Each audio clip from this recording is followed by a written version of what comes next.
problem is, how do you deal with tragedy and malevolence? And you can say, well, I'm not prepared. It's like, yeah, fair enough. Unsurprising, especially if you were overprotected as a child. It's not a good idea to overprotect your kids, because the snakes are going to come into the garden no matter what you do. And so then you, instead of trying to keep the damn snakes away, what you do is you arm your child with something that can help them chop them into pieces and make the world out of them. So that the trick for human thriving in the face of suffering and malevolence is strength, not protection.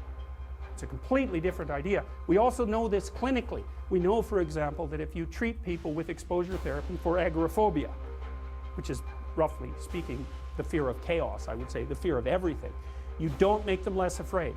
You make them braver.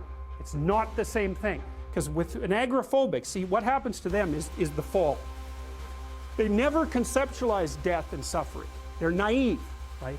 It never enters the theater of their imagination, and it's because they're protected from it. But then something happens. This often happens to women in their 40s, because they're the people most likely to develop agoraphobia. Something happens. They've been protected from chaos by authority their entire life. So maybe they had an overprotective father, and then they went to an overprotective boyfriend, and then they went to an overprotective husband. And maybe they were willing to be subjugated to all three of those because of the protection, right?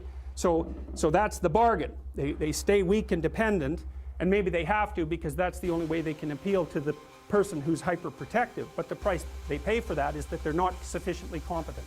And then something happens in their life, often in their 40s, they develop heart palpitations, maybe as a consequence of menopause. Their heart starts to beat erratically, and they think, oh no, death. It's like, well, who are you going to talk to about that?